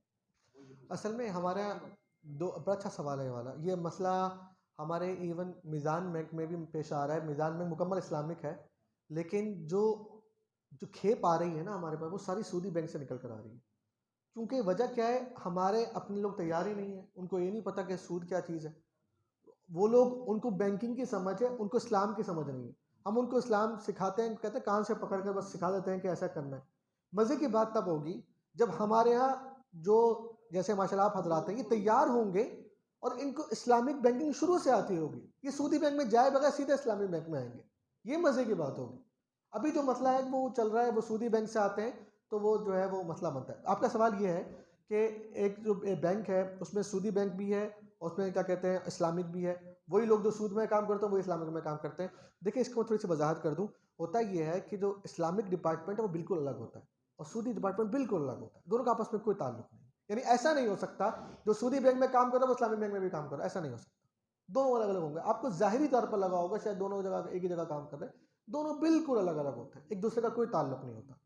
एक तो है ना कि बाल ब्रांचेस के अंदर इस्लामिक विंडो है, ब्रांच नहीं है उनकी, जैसे स्टैंडर्ड चार्टर्ड है, काउंटर है जी। स्टैंडर्ड चार्टर्ड में एक अलग से इस्लामिक विंडो बना रखी है, वहाँ उसकी इस्लामिक काउंटिंग डील होती है, और जबकि बाकी सारे काउंटर्स उनके कन्वेंशनल को डील करते हैं, जी सूदी बैंक को डील करते हैं। अभी मेरा भी एक अकाउंट यूबीएल के अंदर था, जी कन्वेंशनल था, करंट अकाउंट था, उस पर वो बेनिफिट्स भी दे रहे थे, लेकिन मुझे जब पता चला कि मैंने पूछा कि क्या मेरा ये अकाउंट जो है as it is UBL Ameen Islamic में शिफ्ट हो सकता है? हाँ। उन्होंने कहा जी आपका हो सकता है, आप करवा लें दें। उन्होंने फॉर्म वगैरह फिलअप करवाए, सिग्नेचर लिए मुझे, उन्होंने चेक बुक मेरी वही चल रही है, एटीएम मेरा वही चल रहा है, लेकिन वही बंदा बैठा जो क्वेश्चन था मेरे स्टूडेंट का, सही। कि वही कैशियर बैठा हुआ है, वो कन्वेंशनल को भी डील कर रहा है, कोई यूबीएल अमीन को भी डील कर उसी काउंटर में। हालांकि उनके अलग ब्रांचेस भी हैं, लेकिन कन्वेंशनल के अंदर ये वाकई एक सीट पे बैठा बंदा दो काम कर रहा है। तो जैसे कि हमारी एक ओपिनियन है कि जो बंदा सूदी बैंक का मुआवल बनता है, जैसे सूद में ये भी है ना कि सूद तो हराम है, जी लेना भी हराम है, देना भी हराम है, जी। उसमें गवाही भी हराम है, गवाही भी उसमें हराम लिखना है। भी हराम है, जितने उसमें पार्टिसिपेंट होते हैं वो सारे हरामकारी में ही शामिल बिल्कुल होते सही हैं। कह रहे तो हैं। इसलिए इनकी जो कमाई होती है ना बैंकों की, बैंकर्स की जो कमाई होती है, ये भी हलाल नहीं इसको समझा बिल्कुल जाता, ये सही भी कह मशकूक है, उसको बिल्कुल। मशकूक कह लें या हराम कह लें इसको। तो लेकिन मजबूरी के तहत वो कर रहे हैं हाँ। काम, वो काम कर रहे हैं, लेकिन जो इस्लामिक है उस पर तो हम बिल्कुल डिसाइडेड हैं कि ये बंदे इस्लामिक काम कर रहे हैं, इसलिए इनकी जॉब भी बिल्कुल फेयर है, बिल्कुल इनकी जॉब से जो आमदनी हो रही है वो ये भी भी फेयर ये है। हलाल है, बिल्कुल इसकी हम प्रमोशन करते हैं। और जहाँ एक छोटी सी बात मैं वजाहत करना चाहूँगा कि पहले हमारे मुल्क में जब इस्लामिक बैंकिंग का सिस्टम नहीं था तो हमारी मजबूरी थी, जैसे हमारा जी इदारा है, हमारे इदारे की मजबूरी है कि हमने कन्वेंशनल बैंक के अंदर अपना अकाउंट खोला, क्योंकि अपने पास तो कोई भी पैसा नहीं रख सकता मदरसे का, मस्जिद का, तो इसलिए हमें लामा आला उसको सेव करने के लिए किसी बैंक की जरूरत होती है। हमने बैंक को ज्वाइन किया, बैंक में अकाउंट खोला। तो अब अगर फी ज़माना जब हमारे पास हमारे मुल्क के अंदर इस्लामिक बैंकिंग मौजूद है, हमें कन्वेंशनल की तरफ नहीं जाना बिल्कुल सही चाहिए, कह रहे हमें हैं। इस्लामिक की तरफ जाना चाहिए। बिल्कुल सही लेकिन यहाँ एक मैं रिक्वेस्ट करूँगा, स्टेट बैंक से भी करूँगा, आप चूँकि मीज़ान से तलबते हैं, मीज़ान से भी करूँगा कि ख़ासकर मसाजिद और मदारस, जी। अब ये हमारे मुल्क के दीन के ये कह लें सतून है, किले हैं बिल्कुल। ठीक है जी, ये पिलर है ये। तो इसलिए कम से कम इनके जो अकाउंट जो बैंकों में खुलने के लिए जाएं तो उसमें इतनी इन्वेस्टिगेशन होती है, सही इतनी कह रहे इन्वेस्टिगेशन होती है कि फेड होकर वापस आ जाते हैं। मैं आपको अपनी मिसाल देता हूँ, ऑलमोस्ट 10 मिलियन से मैं काम कर रहा था अपने इदारे के लिए। हम एमसीबी से काम कर रहे हैं, कब से काम कर रहे हैं, ऑलमोस्ट से हमारे इदारे को माशाल्लाह ये 2020 शुरू हो गया है, हमारे इदारे की ये गोल्डन जुबली है, 50 साल मुकम्मल हो गए हमारे माशाल्लाह इदारे, इस इदारे को दारुल हदीस का सियालकोट कैंट को 50 साल हो गए बने हुए। हम ऑलमोस्ट 40 से 45 साल से एमसीबी के साथ काम कर रहे हैं।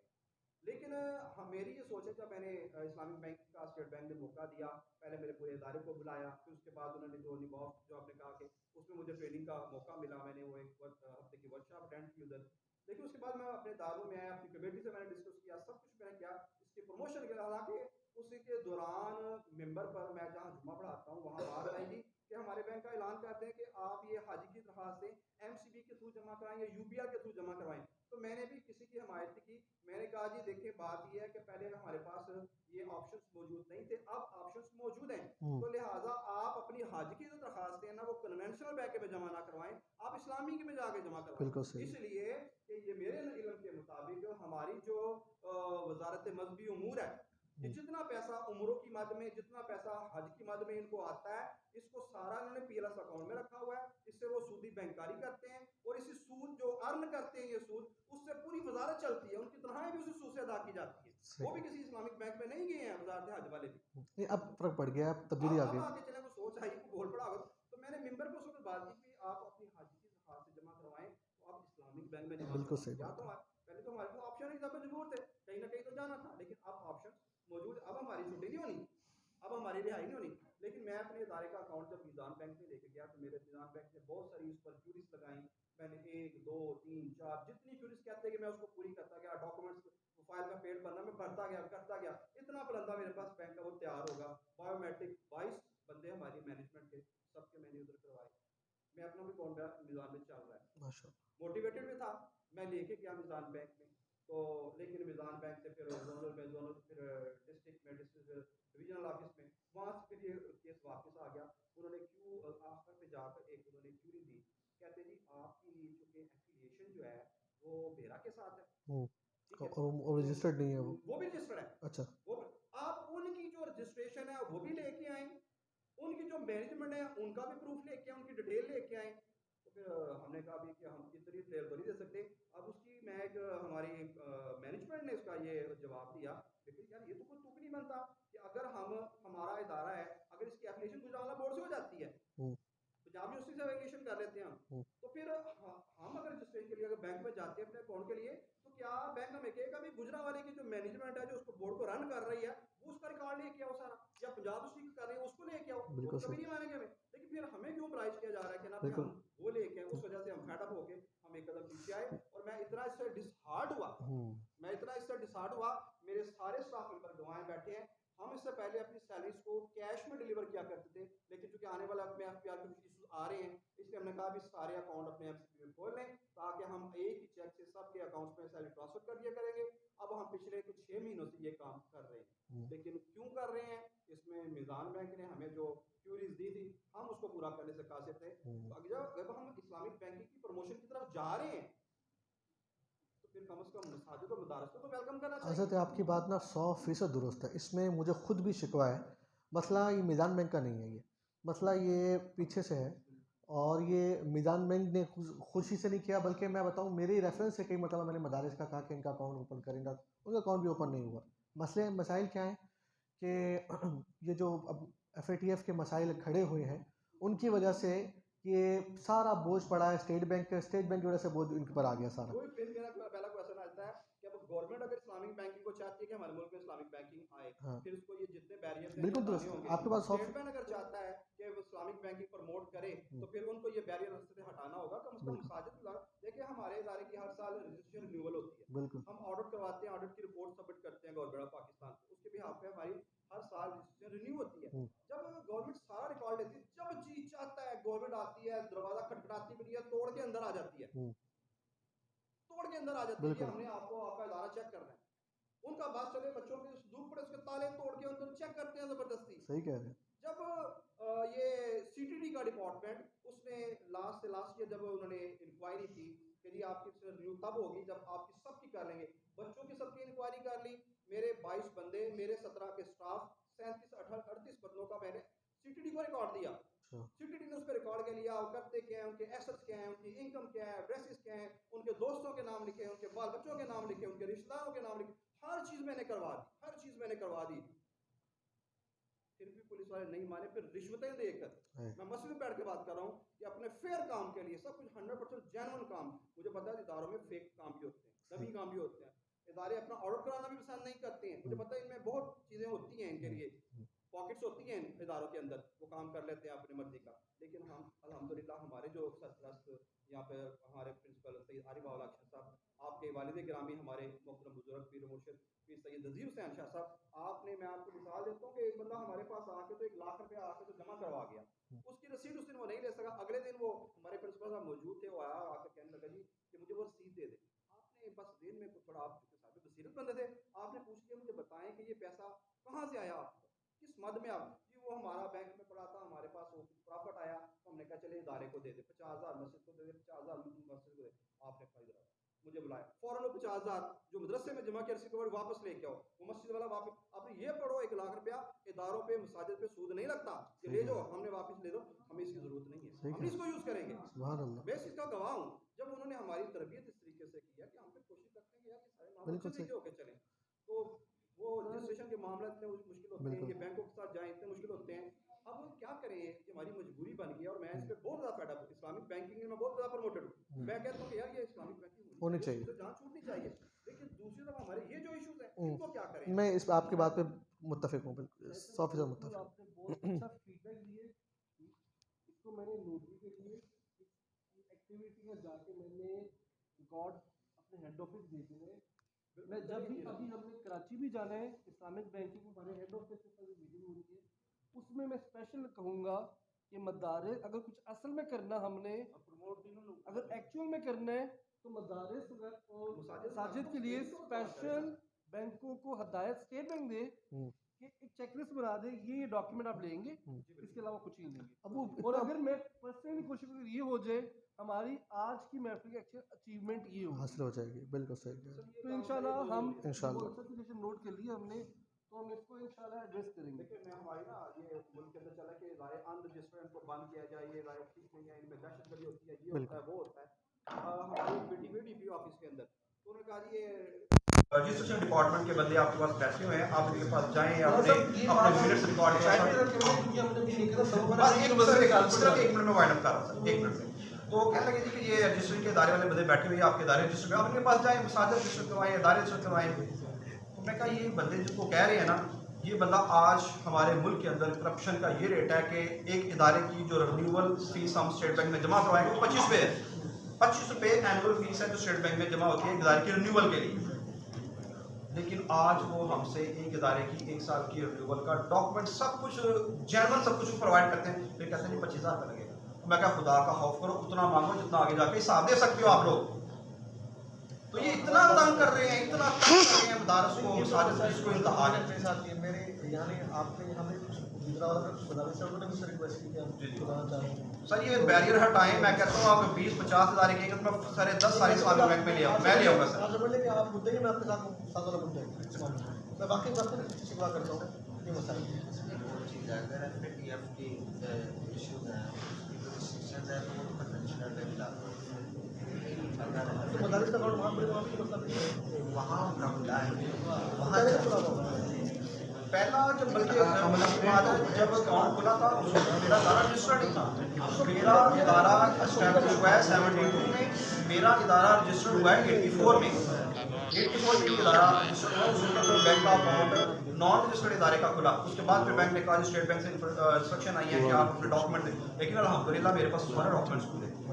जो 84 से लेकर ऑनवर्ड 2021 तक मेरे पास सारे रजिस्ट्रेशन सर्टिफिकेट मौजूद हैं, हर साल ऑर्डर रिपोर्ट्स मौजूद है, हर चीज़ हमारे पास मौजूद है। हमने एमसीसी को सारा रिकॉर्ड प्रोवाइड किया, वो चुप हो गए, हमने स्टेट बैंक में दिया, कोई भी वहाँ से नहीं है, आपका कौन सा है। लेकिन मुझे अफसोस होता है कि हम 10 मिलियन का काम कर रहे हैं तो एक सूदी बैंक के साथ कर रहे हैं।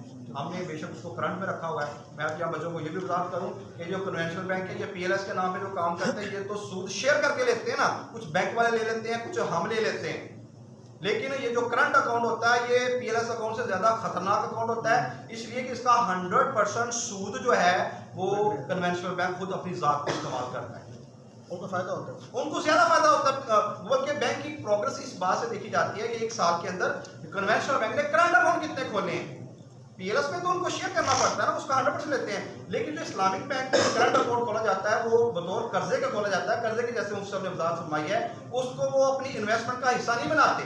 इस्लामिक बैंक करंट अकाउंट का जो एसेट्स होते हैं उनको इन्वेस्ट नहीं करते, उनसे वो प्रॉफिट नहीं कमाते ना आपको देते हैं। बहुत शुक्रिया सर। आप लोग कहेंगे तो हम लोग दोबारा किसी दिन लंबी नशिस्त कर लेंगे 2-3 घंटों की, जिसमें आपको मज़ीद सवाल चाहिए। और ये जो आप लोगों ने क्या मदारिस और मसाजिद के लिए स्पेशल ट्रीटमेंट किया जाए, ये मैं नोट करके मैं यही कर रहा था। तो इंशाल्लाह इसमें मैं असल में कोशिश करूँगा, मैं मुफ्ती साहब भी हमारे साथ मज़ाद बैंक से भी रब्ता करूँगा। लेकिन बात पॉलिसी लेवल की है, ये मेरे डिसीजन मेकर की नहीं है ना इनकी है, ये बोर्ड्स के लेवल की है, जिससे आपकी मैनेजमेंट है। अगर ये इनिशिएटिव हमारे ऊपर जाए और हमें कोशिश खुद करेंगे कि हम एक्चुअल में कोई आसानी पैदा करवा सके। इन लोगों को ये जो बैठे हुए हैं या ये लोग हैं जिन्होंने मेंबरों पर बैठना है, जिन्होंने लोगों को जो है ना वो प्रमोट करना है, मोल्ड करना है, और अगर ये लोग मुतमईन होंगे और ये कहेंगे आपके साथ एग्री करेंगे, तो इनके पीछे हज़ारों लोग हैं कि जो कहेंगे इस तरफ आएंगे। और अगर हम ही मुतमईन ना होंगे तो फिर क्या है कि हम कहेंगे कि लोग कहेंगे आपने कौन सी मुसीबत में हमें डाल दिया। तो इसलिए बेहतर यह है कि ये फैसला असल करें। दो अलग चीज़ है, एक है इस्लामिक बैंकारी, दूसरा है ऑपरेशन मामला। तो ऑपरेशन की चीज़ें हैं वो बाद हमारे हाथ में नहीं है, मेरे हाथ में नहीं होंगे, वो इस्लामिक चीज़ें है। इस्लामिक के तो हम सारी जिम्मेदारी उठाते भी हैं, बात भी करते हैं, लेकिन और जैसे ये मामला ऑपरेशनल है, ये मामला ऊपर तक गया हुआ है, FATF तक गया हुआ है, ये तो हम इन्हीं से रिक्वेस्ट करेंगे, यही करेंगे, हम इससे रिक्वेस्ट करेंगे, हम अपने मुद्दा ही है मामला। तो मैं तो खुद ये चाहता हूँ कि इतने मदारिस हमारे मसाजिद के अकाउंट खुले हुए हैं, फिर उनके आपको पता है मसाजिद की रकम किस कदर नाजुक रकम है, वो अगर कोई पर्सनल अकाउंट अपना पूरे बैठे तो मस्जिद की रकम डाल दे, आप सोचते किस कदर खतरनाक बात है, ये मसले हो रहे हैं, मसले तो हो रहे हैं। ये सारी दुआ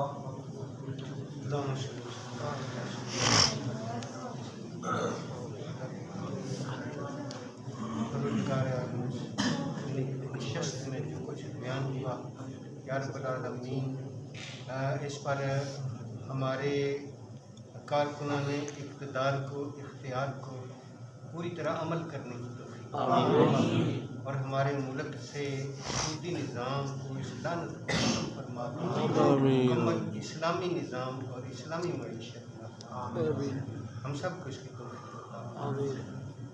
हमारे वतन पर, हमारे मुल्क पर, हमारी कौम पर, मज़हब पर, तमाम आलम इस्लाम पर